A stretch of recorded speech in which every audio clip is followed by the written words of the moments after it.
Hello दोस्तों, नमस्कार। मैं हूं एडवोकेट अतुल और आप देख रहे हैं टेक्लोर। और आज एक जो हमारा वीडियो है वो इसमें बहुत ही इंपॉर्टेंट क्वेश्चन हम लोग डिस्कस करेंगे। तो उसमें एक हमारे सब्सक्राइबर है, उन्होंने क्वेश्चन पूछा था कि सर, अगर सेक्शन 63(4) बीएसए का एक सर्टिफिकेट फाइल किया गया है लेकिन उसमें हैश वैल्यू और जो हैश वैल्यू वाला कॉलम है वो ब्लैंक छोड़ दिया जाए तो क्या डिजिटल एविडेंस कोर्ट में एडमिसिबल होगा? दोस्तों, ये सिर्फ एक एकेडमिक क्वेश्चन नहीं है। आजकल जो क्रिमिनल केसेस है, साइबर केसेस है या matrimonial dispute, commercial litigation, even cheque bounce के केसेस में WhatsApp chat, CCTV footage, call recording, email और मोबाइल वीडियोस प्रोड्यूस किए जा रहे हैं। लेकिन सबसे बड़ा क्वेश्चन यहाँ है, क्या सिर्फ सर्टिफिकेट लगा देने से डिजिटल एविडेंस एडमिसिबल हो जाता है? तो या फिर सर्टिफिकेट में अगर टेक्निकल डिफेक्ट हो तो पूरा का पूरा एविडेंस रिजेक्ट हो जाएगा? तो आज इस वीडियो में हम इस इशू पे प्रैक्टिकल एग्जांपल के साथ में समझेंगे और इस वीडियो के एंड में बताऊंगा कि आप डिफेंस लॉयर हैं तो ऐसे एविडेंस को कोर्ट में चैलेंज कैसे करें।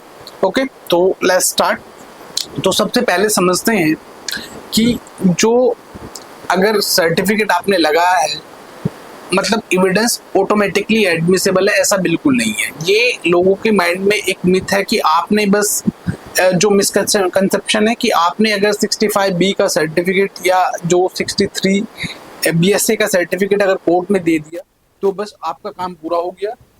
तो ये मिसअंडरस्टैंडिंग है। सेक्शन 63 भारतीय साक्ष्य अधिनियम एक इलेक्ट्रॉनिक जो रिकॉर्ड है उसकी एडमिसिबिलिटी के बारे में बात करता है। सिंपल लैंग्वेज में कहें कि अगर ओरिजिनल इलेक्ट्रॉनिक डिवाइस प्रोड्यूस नहीं किया जा रहा है और आप उसके print out, pen drive, CD drive या हार्ड डिस्क, स्क्रीनशॉट या सीसीटीवी बैकअप प्रोड्यूस कर रहे हैं तो जनरली उसके साथ प्रिस्क्राइब सर्टिफिकेट देना पड़ता है। ये सर्टिफिकेट कोर्ट को एश्योरेंस देता है कि इलेक्ट्रॉनिक रिकॉर्ड जेन्युइन सोर्स से लाया गया है और उसके जो कंटेंट है वो मैनिपुलेटेड नहीं है। लेकिन यहाँ पर आता है सबसे इम्पोर्टेंट और टेक्निकल कॉन्सेप्ट, हैश वैल्यू। अब हैश वैल्यू क्या होती है, ये आपके मन में क्वेश्चन आएगा। तो अगर आप लॉयर हैं और कॉन्सेप्ट को अच्छी तरह से समझिएगा, मैं एक सिंपल एग्जांपल से समझाता हूँ। Okay, let's see. अब मान लीजिए आपके पास एक पीडीएफ फाइल है और उस पीडीएफ का एक डिजिटल फिंगरप्रिंट जनरेट होता है।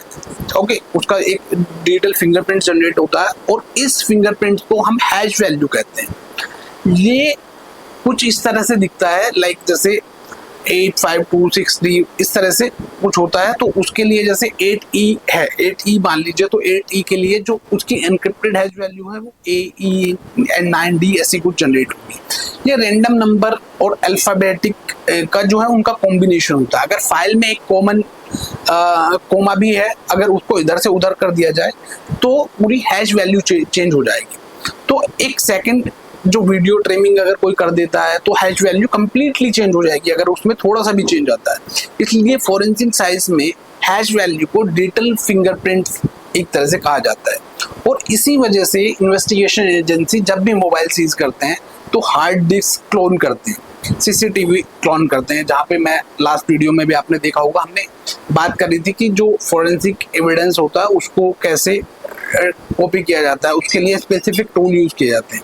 अब मान लीजिए प्रोसिक्यूशन ने सेक्शन 63(4) का सर्टिफिकेट फाइल किया लेकिन उसमें हैश वैल्यू का जो कॉलम है उसका मतलब एविडेंस वो ब्लैंक है।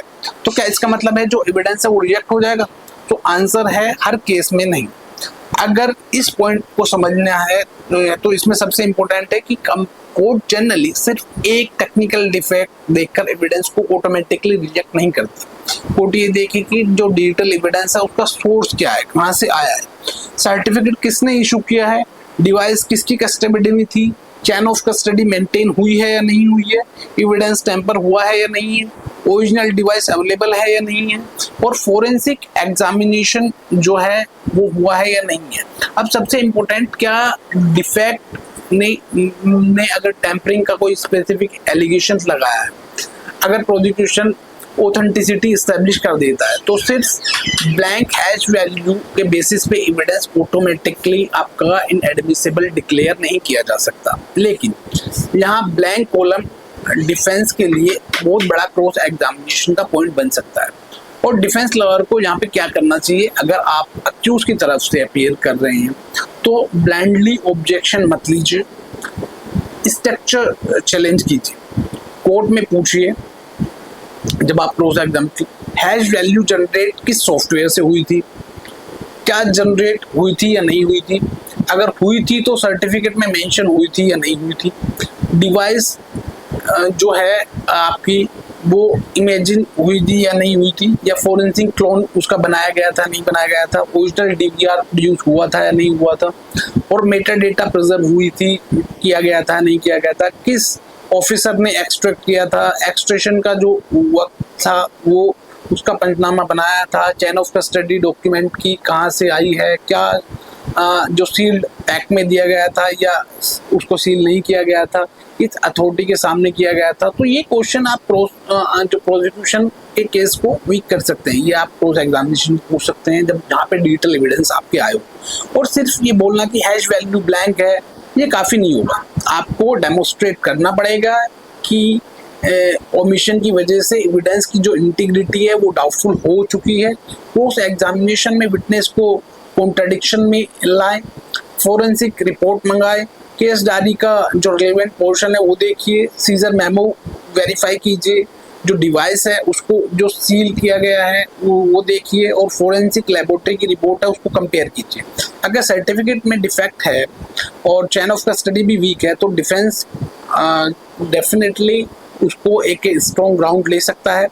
और यहाँ पे एक बात हमेशा याद रखिए, कोर्ट टेक्निकल जस्टिस जो है, कोर्ट में जो टेक्निकल जस्टिस नहीं है, सब्सटेंटिव जस्टिस की तरफ देखता है कि हर टेक्निकल डिफेक्ट जो है वो फेटल नहीं होता, लेकिन हर टेक्निकल डिफेक्ट इनरिलेवेंट भी नहीं होता। क्वेश्चन ये है कि जो सर्टिफिकेट दिया गया है वो परफेक्ट है या नहीं है। क्वेश्चन ये होता है कि कोर्ट इलेक्ट्रॉनिक रिकॉर्ड की ऑथेंटिसिटी और जो रिलायबिलिटी है उससे सेटिस्फाई है या नहीं है।